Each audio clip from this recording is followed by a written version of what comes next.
So some new questions this morning about whether the White House may have cut a backroom deal with drug companies in order to get the health care law passed and to get their support in doing that. So the House committee behind this probe says that they believe that there was some sort of deal that was definitely made and that they want to know more.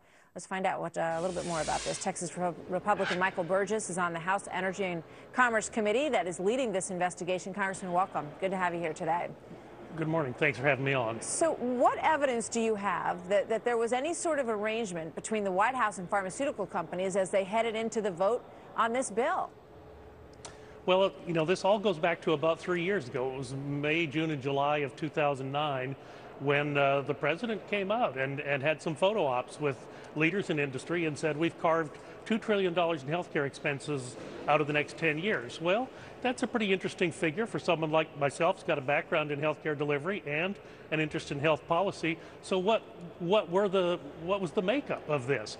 And for 3 years, we've been stymied in trying to find the answer to this. Now, when the House Republicans took over the leadership of the committee in 2011, we really began to investigate this in earnest, and now some 12, 14 months later, we are beginning to pull the curtain back a little bit on just exactly what was going on. Were companies actually trading public support in order to get their policy provisions in the healthcare law? And it appears that that's the case.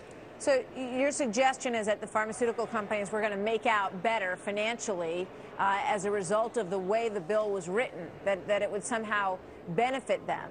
And according to these documents that you put out, you say that the internal records that you obtained from outside stakeholders who were engaged in the negotiations. So you have sources within these pharmaceutical companies that have turned over these negotiations to you? That's correct, and and by implication, then the individuals in the White House were part of the communications stream. So there was an email that definitely caught your attention from Jim Messina in the White House, and under the subject, it's written to a pharmaceutical lobbyist, correct? Correct. And under the subject, it says, "What the hell? This wasn't part of our deal." Do you have any more than that to sort of back up what's being discussed in that email? Yes, there is more, and more will come out about this. But look, even going back to the fall of 2009, when Senator McCain tried to offer an amendment in the Senate Finance Committee dealing with reimportation. Now, Senator McCain and I disagree on this as a principle, but he should be able to offer his amendment.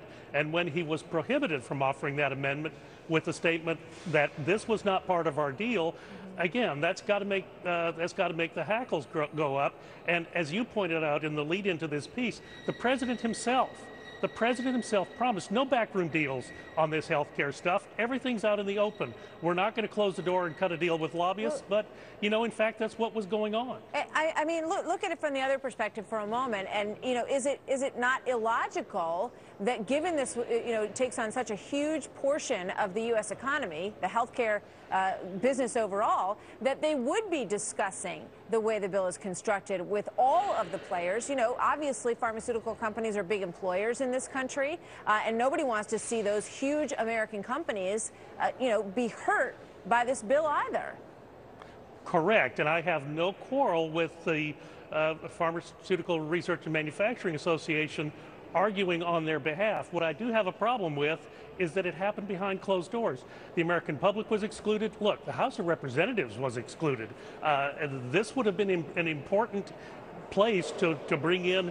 Now, the House leadership was in Democratic hands at that point, but why weren't at least they in the room while these policy provisions were put into the health care law, essentially in exchange for the silence of pharma while this bill was being debated? I understand you want more disclosure. I got to go, but you know, when will you be releasing what you have? You know, you seem to be claiming as a smoking gun from the pharmaceutical side. When are you going to fill in those blanks about exactly what this deal was?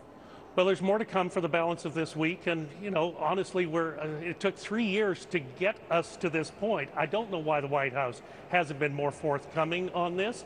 Again, it does make you wonder, what in the world were they trying to hide? Was it just the fact that it went counter to the president's promises during the election and during the early part of his term, where he said, I'm not going to do these backroom deals. I'm not going to do these deals with lobbyists. And yet there they were around the table with the doors closed. We'll look forward to seeing what you have in the future. Congressman Burgess, thank you for sharing your story with us. We'll talk to you soon.